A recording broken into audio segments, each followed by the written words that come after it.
Good evening, everyone, and welcome to the C21 and Dell Technologies AI Use Case Project. We're happy that you're watching this video. My name is Katina Popolkis, and I am the Senior Education Strategist for Dell Technologies. I support our learners and educators across the country in both K-12 as well as higher education. Very exciting space to be in right now. And we're going to be talking about an AI use case project that we've been doing across the country called Integrating AI in Education, where we actually get to transform learning. So we'll get this evening's event started with a land acknowledgement. I would like to begin by acknowledging the Indigenous peoples of all the lands that we are on today. While we meet today on a virtual platform, I would like to take a moment to acknowledge the importance of the lands which we each call home. We do this to reaffirm our commitment and responsibility in improving relationships between nations and to improving our own understanding of local Indigenous peoples and their cultures. From coast to coast to coast, we acknowledge the ancestral and unceded territory of all the Inuit, Métis, and First Nations people that call this land home. Please join me in a moment of reflection to acknowledge the harms and mistakes of the past and to consider how we are and can each in our own way try to move forward in a spirit of reconciliation and collaboration.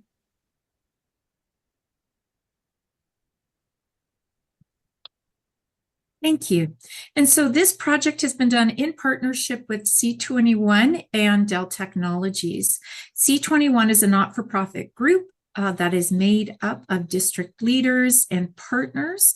Recently, they actually launched an entire document around the future of AI in K-12 education report. So that's something that folks might be interested in reading.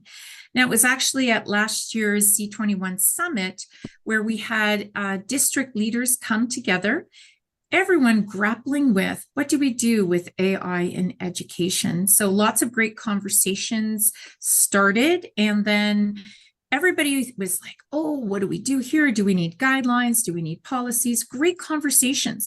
And that's when we actually said, hey, how about everybody focuses on one specific use case, go really deep, figure out what you have to do, and then we can share across the country so we can be pan-Canadian and get the best from everyone. And so the project vision is really around can we transform educational practices through AI so that we can enhance student achievement, really focusing in on both educator and student well-being, as well as improve everyone's efficiencies. So the key points are transformative, not just using AI for the sake of using AI, but really to see how it can transform the learning, focus on narrow use cases, and not worrying about trying to boil the ocean, and then being able to share it across. And of course, we had to have that commitment to privacy, security, ethics, and recognize the bias. Now, why do we have to do this? Well, I'm sure most of you have heard these or seen these headlines across the country and globally as well. And earlier this year, Andreas Schleicher, the Director for Education and Skills from the OECD, basically shared that, yes, humans are really great at creating new tools. We don't always use them wisely, and we really need to do that for the benefit of humanity, our futures, etc. So that's what this project is all about, showing how we can use these tools to really make a difference for student learning, to support our educators, and to prepare our folks for the future. So we have this website where you can find all of these use case stories here. They're all multimodality, so you can get them in a podcast, a PDF, or a video, however you like to consume your professional learning. Now, tonight, we want to amplify and spotlight one of those use case stories that's on the site. So tonight, we are going to New Brunswick, to the Anglophone East School District, and we have Jordan Smith. She is the subject coordinator for educational technology, AI, and innovation, and she'll be talking about her AI use case story, leveraging AI for district improvement goals. So let's welcome Jordan And thank you very much for being here, Jordan. Over to you. Thank you. Thank you so much for having me. I'm really excited to share what we've been doing here in Anglophone East. And of course, all of this started with our use case project that we did at the beginning of this school year. So it's great to see what came from that project and for you to have a glimpse to it where we are now. And we've also changed our logo since I last shared this. So you can see at the top we have a new logo, which is it's really exciting. It just launched a couple weeks ago. So that's new too. All right. So just to give a little idea of where I am. So I'm in New Brunswick, which is of course on the east coast of Canada, and that's our old logo there. So in the maroon part of this, you can see where my school district is. We're the small corner in New Brunswick. And we have 41 schools. We have about 20,000 students. We have a lot of enrollment here, a lot of newcomers. So that number is growing every day. And we have about 4,200 members on staff right now. But again, that's a number that's growing every day too. So just to give you an idea of how, when I'm talking about this use case, what that looks like in my district to compare it to maybe where you are too in Canada. So this all started with looking at our district improvement goals. So this is a screenshot of what our district improvement goals are. And Randy McLean, our superintendent CEO, was really intentional with my job creation. He put artificial intelligence right in the title so that we could start to have momentum in our district with this position. And then looking at the district improvement goals. And of course, with literacy and numeracy, it's I don't want to say easy, but easier to see where we could start to see artificial intelligence in those curriculums. And then, of course, that would in turn lead to a higher graduation rate. But what I really dove into with this use case was the learning environment goal, and in particular, that safety piece. So what you're going to see as I talk through what happened with our use case and where we went with it is that safety that students, teachers, and district personnel can feel in a digital space, and tying that as well into our district improvement planning goals. So I always like to start with a story because I am an elementary teacher at heart. So if you give a mouse a cookie, and if you haven't read it, it starts by saying he'll probably ask for a glass of milk. And then after he asks for a glass of milk, he'll probably ask you for a straw. And when he's finished, he'll ask you for a napkin, and so on and so on and so on. And I have found that that has really been the case with artificial intelligence and Anglophonies. So when you give an education system artificial intelligence, they'll need to know like which platforms are safe to use. Are they what's the age appropriateness? Do I need permission slips? How do I teach it responsibly? Where does it fit in my curriculum? Parents, stakeholders, like there's all these questions that started to pop up. So what we did in Anglophone East is we built these guidelines to support all of those additional thoughts that came after the introduction of artificial intelligence. And we started with our approved platform. So this was like step one in the use case was, okay, we have our district improvement goals. Now, what tools can we use? So that was the first thing we started to try to wrap our heads around. And what does that mean? So we started with the 7 tools you see on the screen. They were largely teacher-facing platforms, which I knew was going to establish a level of comfort with the educators in our system. There were some tools that students could use as well, but it was really teacher-driven to start. These were also platforms that I knew my team. So I have 3 technology leads that are in the schools every day working with teachers and students. I knew they were comfortable with these tools. So that was our starting point. And we've seen since those first 7, ChatGPT and Suno have been approved as well. So additional tools continue to pop up. And I just wanted to speak to the process of what that looks like. And this again speaks to the safety piece and the importance of that when considering not just for artificial intelligence, but all technology tools in our system. So how it starts is we'll find a platform, a tool, a program, whatever it is that we're interested in using. And that gets sent to our Department of Education to have a BIA, so a business impact assessment. And they look at the risk of like, what does this mean if I'm inputting student information, student email address, teacher email address, like all of the things that would happen on a platform. What risk is associated with that? And they come back with a low, medium, or high risk score. And that gets sent back to the district level. And then at the district level, I have the conversation with Randy McLean, our superintendent, about what does that mean here? Does it support the curriculum that we're trying to drive forward? If there are risks associated with these platforms, are we willing to take on the risks? I will say all 7 came back low risk, so that wasn't a concern. And then at the district level, once we've agreed that those are the platforms we want to use, you then have to go in and read all that fine print. And I'll speak to what comes from that fine print. I kind of mentioned age restrictions and permission slips already. But just because something is deemed low risk and then approved at the district level, it doesn't necessarily mean that everyone can use it. It could be 13 plus, it could even be 18 plus in some situations. So we really had to be mindful and look at the fine print. And I will say, AI helped with that, right? Because we're able to plug this into different tools and see like, what does all this say, summarize it, and then go back and read it yourself again to see if it's even worth moving forward with. And after we went through all that fine print and wrapped our heads around that with the tools, is when we developed our permission slips. And I'm going to show you what that looked like. And we dove a little bit deeper into age restrictions. And once we started talking about age restrictions, the topic of best practices came up. So we knew what tools we wanted to move forward with, but then there was things like data privacy. What training are we giving? Are teachers being transparent with both students, administrators, and parents? The ethical piece, which was referenced at the beginning, even bias. So we have this best practices document. It's also what we open all of our professional learning with. We have videos, which I'll show as well. And this is at the start of every video. So we had some tools that we wanted to use, but this is the messaging that has been really important. And it's stemmed from what we're using in the system.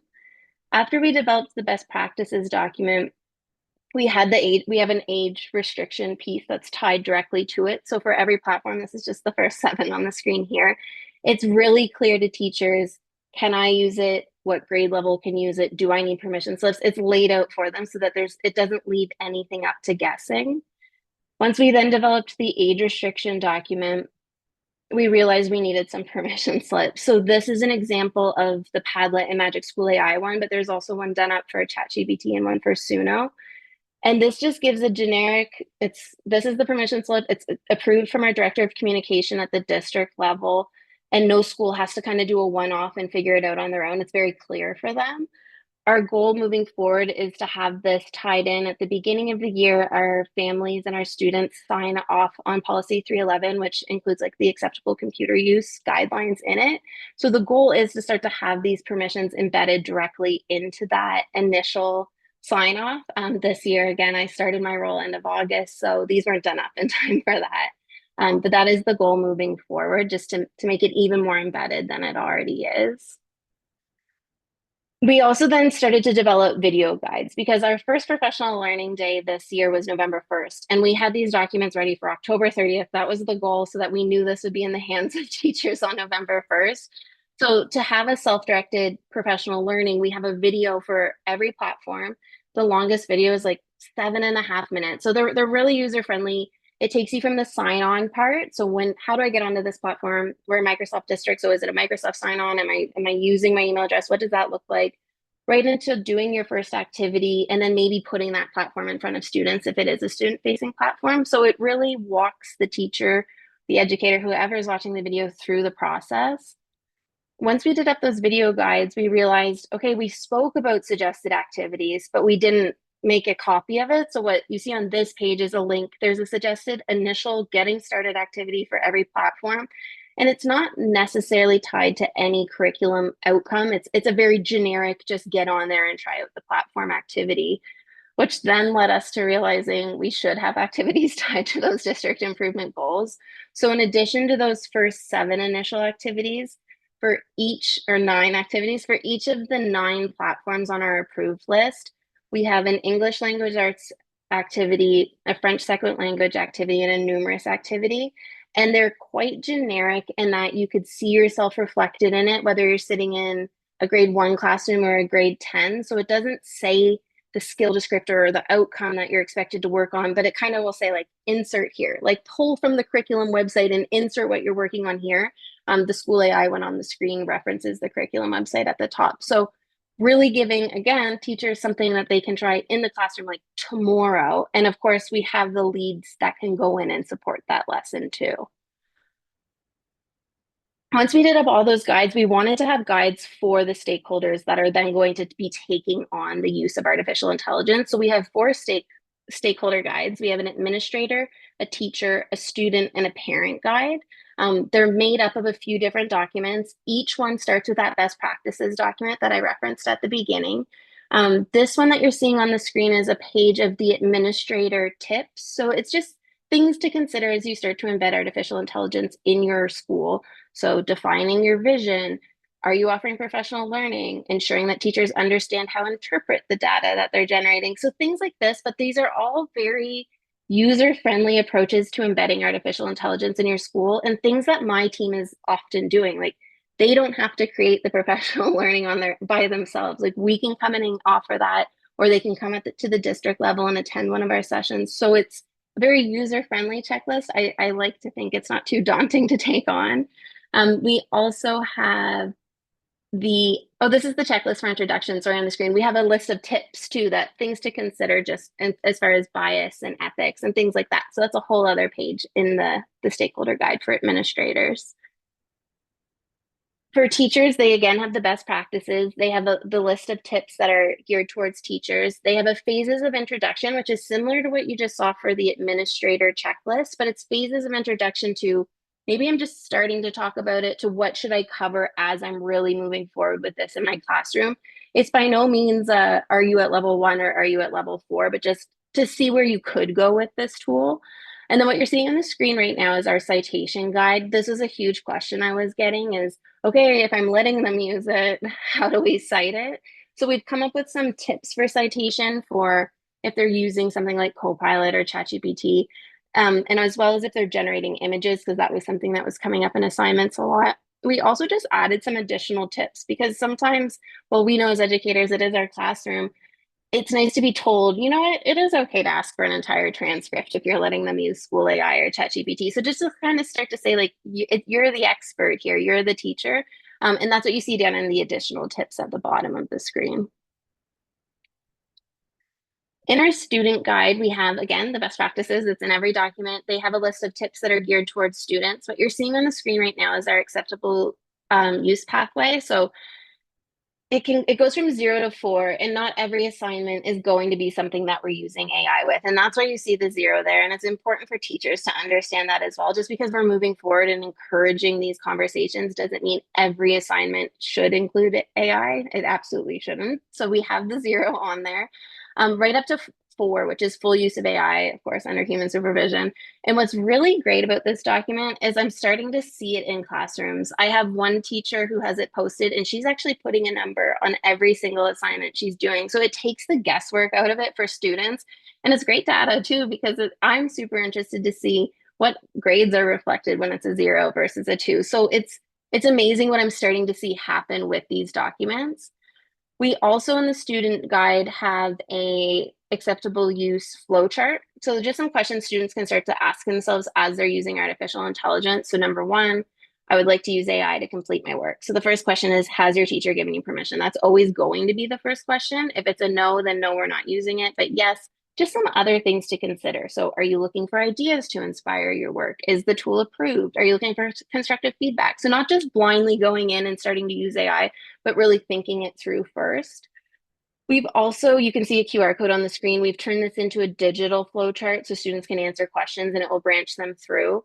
And we have this listed as a do and don't guide as well. So just an easier visual maybe for some students to process. And students also have a copy of that citation guide that you saw in the teacher package.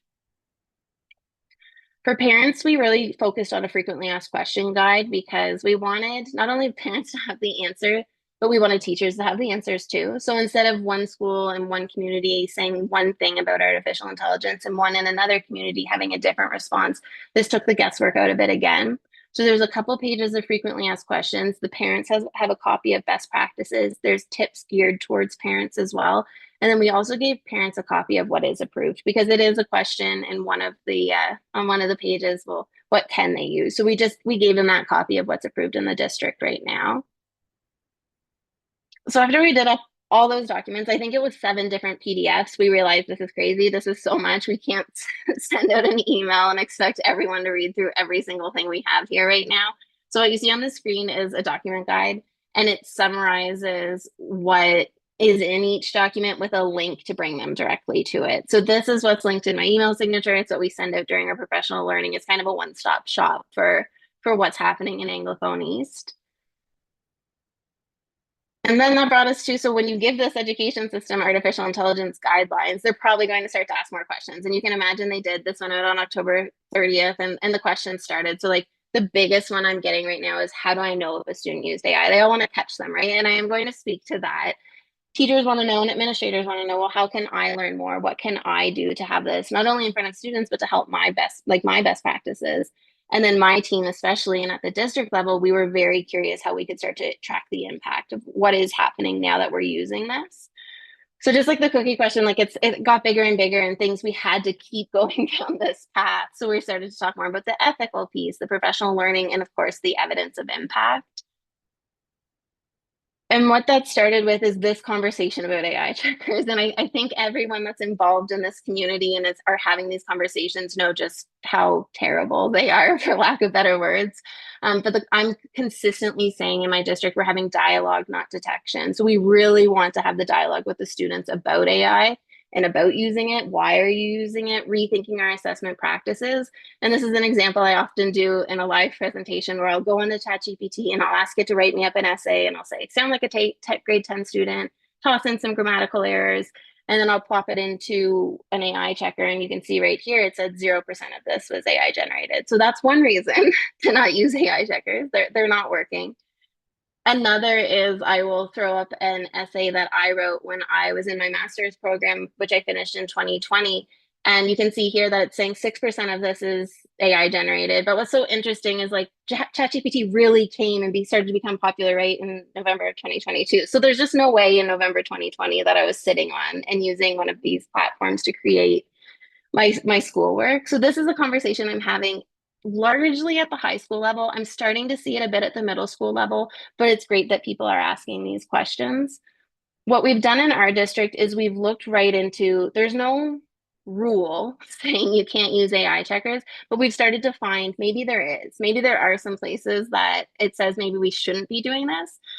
So what we found was that in the Copyright Act of Canada, it states that students own their own intellectual property. And I have it down here that you cannot reproduce, publish, or input student work into external tools without their consent. And that is exactly what an AI checker is. So I've been having this conversation in our district.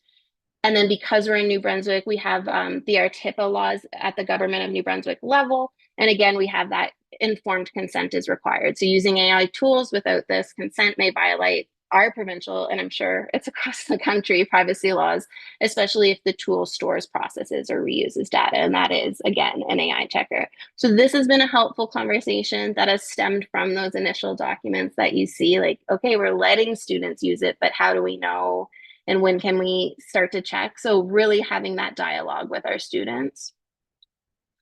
In terms of data gathering, I sent out a survey at the beginning of the year, late October, maybe even into early November, because I think the tools were in their hands at this point, to see how comfortable our system was using AI. So if you look at the first question, it says just how familiar are you? We had 60% feeling somewhat familiar, and these are educators responding, so that's great. How comfortable are you using it in your daily work? We have 36% here saying like, yeah, in my daily work, I'm feeling pretty good. But then when we ask how comfortable are you using it with your students, we have this large chunk, 39%, that are very uncomfortable. And that helped us shape our professional learning practices, which I will speak to. We knew teachers were feeling okay, the ones that answered anyway. And it was an anonymous survey. So I think they felt comfortable being vulnerable for that reason. So we geared a lot of our professional learning towards the model we took on was when they arrive and we're looking at, after we talk about the best practices, we're looking at a tool. They experienced it as a student first. So we had them sign on, and my team were the teachers. They experienced that tool as a student, and then they signed on as the teacher and they created resources. So we really tried to give both perspectives because of this feedback. And then, of course, below I listed the first 7 platforms that were approved. And I tossed ChatGPT on because it wasn't approved at that time. And I was curious to see what people were using. And it was very clear to me I needed to go through the process to get that on our approved list because a large portion of our district was already using the tool. So that was great feedback as well. We also monitor who, because these are all digital PDFs, we're able to monitor how many clicks we get. So this is an older screenshot from a presentation a couple of weeks ago, but you can see we have close to 900 visits on just one of the approved documents, and then close to 800 on that document guide. And I'm encouraged by those numbers because I have a portfolio that I don't want to say it's optional, but it's not connected to a curriculum. So I am in every curriculum, but I am by no means a portfolio that on a professional learning day, your principal is telling you to sit down and click a button. So I am encouraged by the amount of clicks I have seen on this button for that reason. And it's great to see the spikes when there are professional learning days. That's also very encouraging. So in terms of our professional learning, we've taken this kind of three-tiered approach to how we're doing it. So we really targeted the leaders in my district. I started by having one-on-one meetings with every high school administrator because I knew that was where the conversation was going to begin. From there, our district's broken into different clusters. So I went to every cluster meeting as well. So that meant I had spoken to every administrator in the district. And most of them had a one-on-one meeting, and they'd bring in their leadership teams and other people too sometimes. I then would meet with my senior administration team, which they oversee many portfolios, which led to more district-wide PL. So when you see this broader based approach from those senior admin and from the cluster meetings, I was then able to meet with like finance and HR, and then also just district-wide professional learning where we invited educators in, and I'll show you how we planned that as well. And those, of course, when I'm meeting with principals, would lead to school-based sessions. So we were able to go in as a team or just myself or just a team member and speak to the school and to the teachers. And then beyond that, we've been so like C21 launched this, right? We've been so lucky to have this national audience that are interested in what we've been doing. In addition to that, we've offered some sessions provincially so that teachers across our province can come. And then because of C21, I have been connected in with a lot of members of the ISTE group, which we've been sharing a lot of our work with them. And my team members are actually going down to the conference in June. So they're thrilled about that. So it's been wonderful. And I can't say enough how important it has been just to get in front of people and talk about what we're doing, because that is what is generating these conversations at the school level as well. And again, I keep referencing food, but we've taken on this, if you build it, they will come, but we've been really feeding our people. So this is how we've gotten educators to come after school, because like everywhere else in Canada, we were experiencing a shortage of teachers. So our professional learning sessions were this school year limited. So we had a lot of after school sessions, and these are the advertisements that went out for our different sessions. And you can see they each focus on different tools. We've been very mindful with the word opportunity. And I know that makes it seem optional, but I also felt like it made it seem like, look at this opportunity you have. Like, look what you could come and learn with our team. So we've been mindful about using that languaging in our messaging. And it's been, of course, we're feeding them too. They're all excited. They have clever names. AI and Pad Thai, I think, was the most popular one. I had people just emailing me, telling me they liked the title for that one. But it's been incredibly successful. Randy always jokes that it's harder to get into RPL than a Taylor Swift concert. And I don't know if that's true, but I'll take it. So our first session was full in 30 minutes, and we didn't know what to expect. So we had actually booked it in a smaller room at central office, and we were like, okay, maybe 25 people. And even that was pushing it. So that one filled up very quickly. We actually reoffered it later in the year. In March, we reoffered it, and it was full again, 30 minutes. And we took 55 participants. We switched locations for that one, and we have classrooms with breakout walls. So we kept opening walls and adding TVs. So that one was really successful. Let's talk about AI, filled up in 20 minutes. And we still need to offer a second session, because that was another one. I think we took 55, but people were emailing, and I know they're interested to get in. And then AI and Pizza Pie was, again, that one was full in 25 minutes. We took unlimited participants. We had close to 60. And I likely will have to offer that one again. That one just happened in February. So that's been encouraging. What I've also seen from that is we have administrators coming to these professional learnings, and they will go back to their school and request my leads to go in and give the same session. And they're incredibly capable of doing that. So it's been wonderful to see. Going forward, continuing down that professional learning path, which of course includes having these conversations and getting in front of people and speaking to the best practices and what we're doing in our district.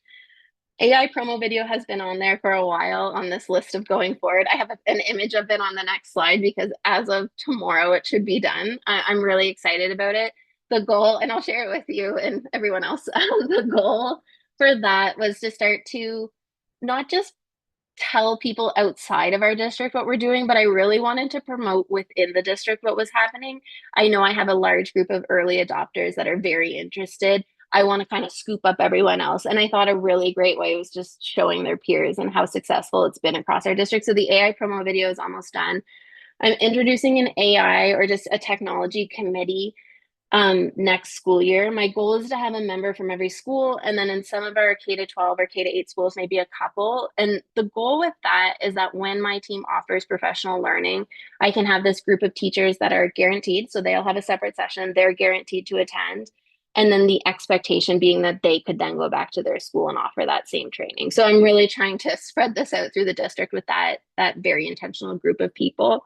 And then, of course, there's a new platform every single day. Like I think I had two mentioned to me today. So continuing to look at what tools can be really mindfully introduced. And then also the conversation around ethics and bias and the importance of that. I think I have a large portion of our district hooked now because when I'm reoffering these sessions, people are really like signing up and then emailing and being like, oops, I already attended this one. So I think where I have them hooked, and I know we don't always want to lead with a tool. That is not best practice. But I know in this situation, it hooked a large group of educators and now they're really buying into the messaging that's coming with it. So that, of course, is a goal moving forward. I have just a little quick clip of, I'm not going to play the clip, but a screenshot. That's Steve Bampton's one of my team members. And you can see this is one of our after school sessions. So a bunch of educators staying till 6:30 at night to learn about tools. So it's great to see. I will toss my email up on the screen for a moment so that people can see it and contact me. I love to chat with anyone who wants to ask more questions about how this has gotten going in our district, but also just if you want to ask about tools or anything, it's there. Feel free to email. I'm quick to reply. And then I will pause there. I know we will not have questions this evening, but if Oh, there yes, are. we'll have questions. Definitely, we'll have questions. So first of all, Jordan, congratulations. Wow, that is incredibly impressive to see where you started and where you are now. That's so exciting how you're moving forward so much. So again, congratulations to you, your team, the district. It's just wonderful for everyone involved. I do have some questions for you, so I hope you're okay with it. So one of the first ones that I always like to put forward, I saw that you were putting some data up there. Can I just ask, how often are you asking for data? What's the sort of plan? How are you using that data to guide what you're doing next? So yeah, that's such a great question. So the initial data, we wanted to get that and be able to track it to ask later in the year. So have we seen growth in the district? What was difficult about doing it anonymously, it was a hard decision to make because I do know that I will not necessarily be asking the same educators when I re-ask that question, but I wanted them to feel comfortable to start by giving that information. And I'm hopeful that I do see growth offering it again in the spring. So that is the goal later this year before the school year ends, just coming up soon and it's crazy, to ask those exact same questions. After every professional learning session we offer, we do a feedback form, and that's been helpful too. It's helpful for me for planning future sessions. It's helpful to know what was missing, what gaps do you still have. That is also an anonymous survey, so I know they're being very open with their answers. But in both surveys, there is a box that says, if you want follow-up, insert your name and we'll immediately follow up with you. So we have done that in some cases. The other way is that I have wonderful leads in the classrooms, and they're often doing pre and post data collection when they're introducing new platforms. And that has been very beneficial to see too. And we're seeing there's always an open-ended question at the end.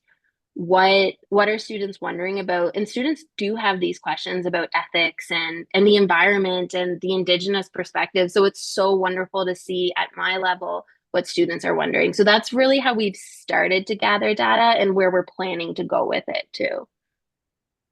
So let me ask you a question. Thank you for that response. That's really helpful. The other piece that I'm always curious about is I think it's wonderful to see professional learning and people attending it after school. That is, you're right. Like we haven't seen that a lot across the country. So it's great. Food is definitely something that brings people in for sure. And wow, look at the menu they have. That's fantastic.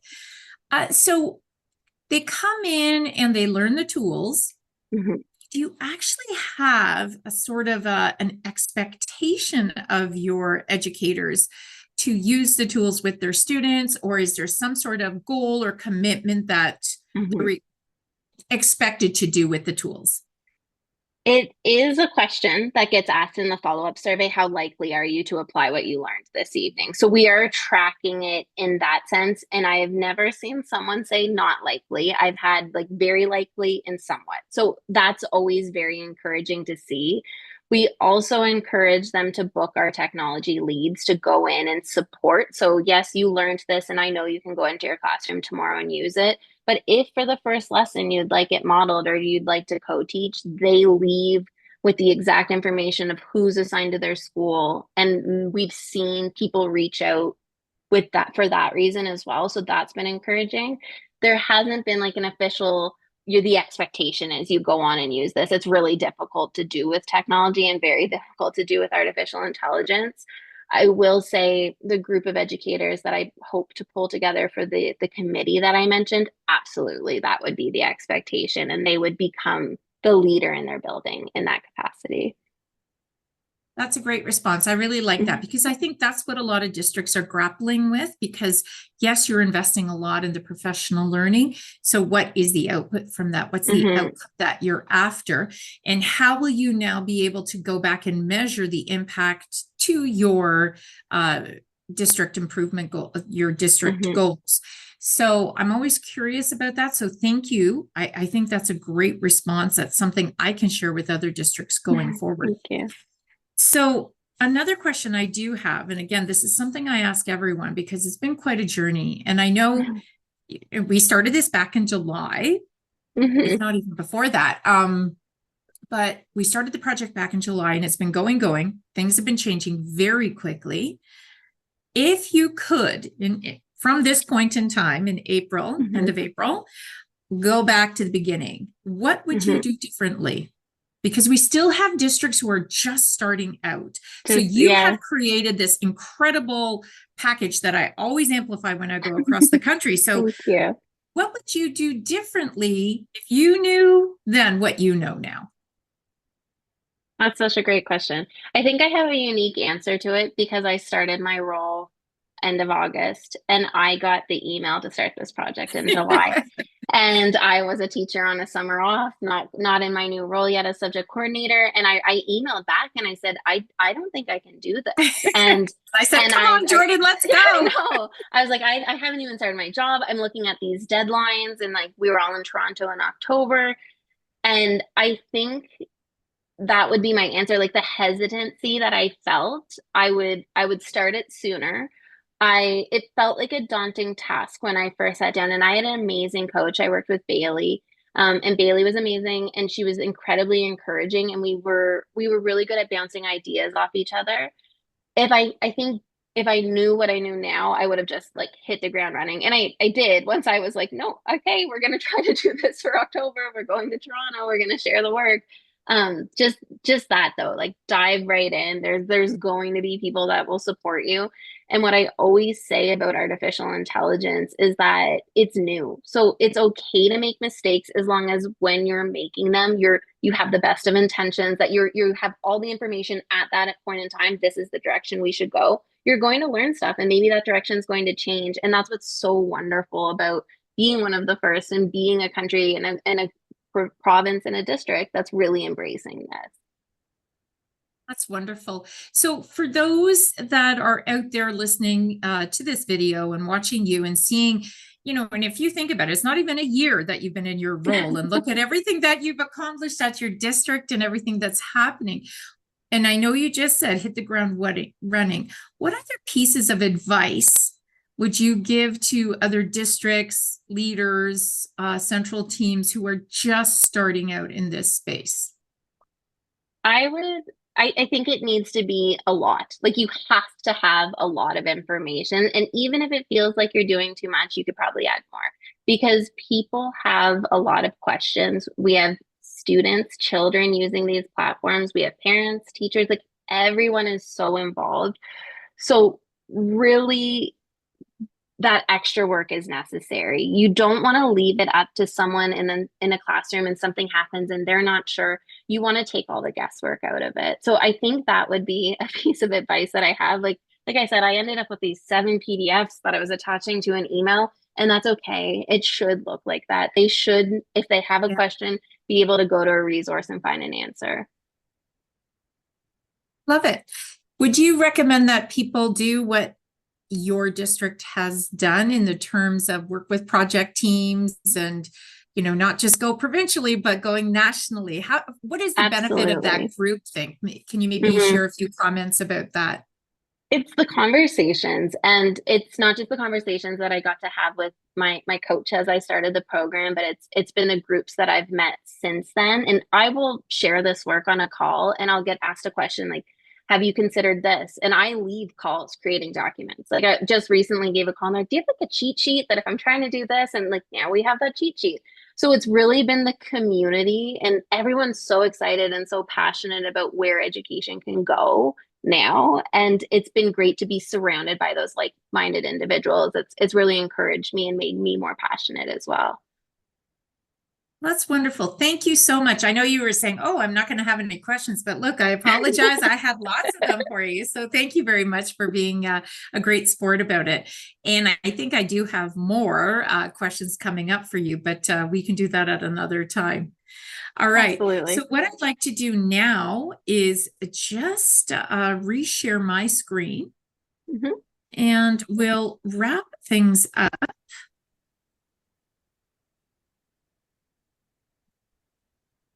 And here we go.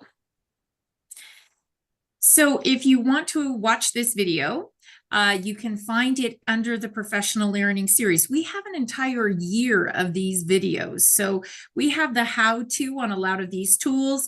We have specific videos that have been archived and listed up here that are for math teachers, humanities teachers, one's on assessment and AI, one's for leaders, and then the stories from the AI use case project. So lots of opportunity for self-directed professional learning. So if you're not going to Jordan's and getting your pizza and your pad thai, you can go onto the site. You can watch it 24/7 whenever you have that spare moment.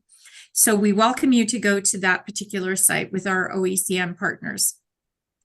Coming up next, on May 2nd, we'll be visiting Alberta at Parkland District, and we'll have Nicole Acosta, and she will be talking about their district approach to AI and how they've embedded it into their system.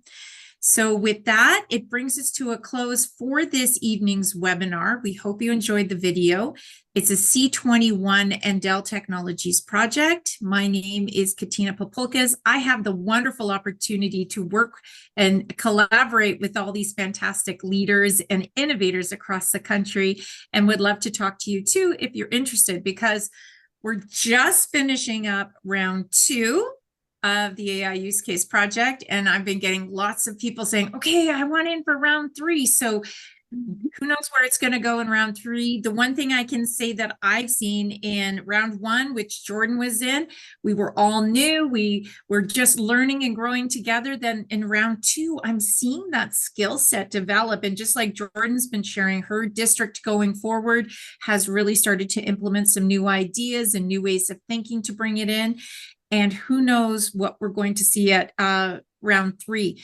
The technical skills of folks is really starting to move higher. So now we're getting into bots, and everybody wants to have their own personalized bots. And I'm like, wow, where are we going to go next? So stay tuned. This is really interesting times. It's exciting times. And thank you for being a part of it all. So Jordan, Really appreciate your time tonight and sharing with us your story. And in fact, for those who are watching, I'm actually saying, Jordan, you're going to come and be a keynote speaker at one of our summits coming up. So we look forward to hearing your story, sharing it with different audiences, and this is how we all grow and get better. So with that, we'll bid you good night, and we'll see you next time. Take care, everyone. Thank you.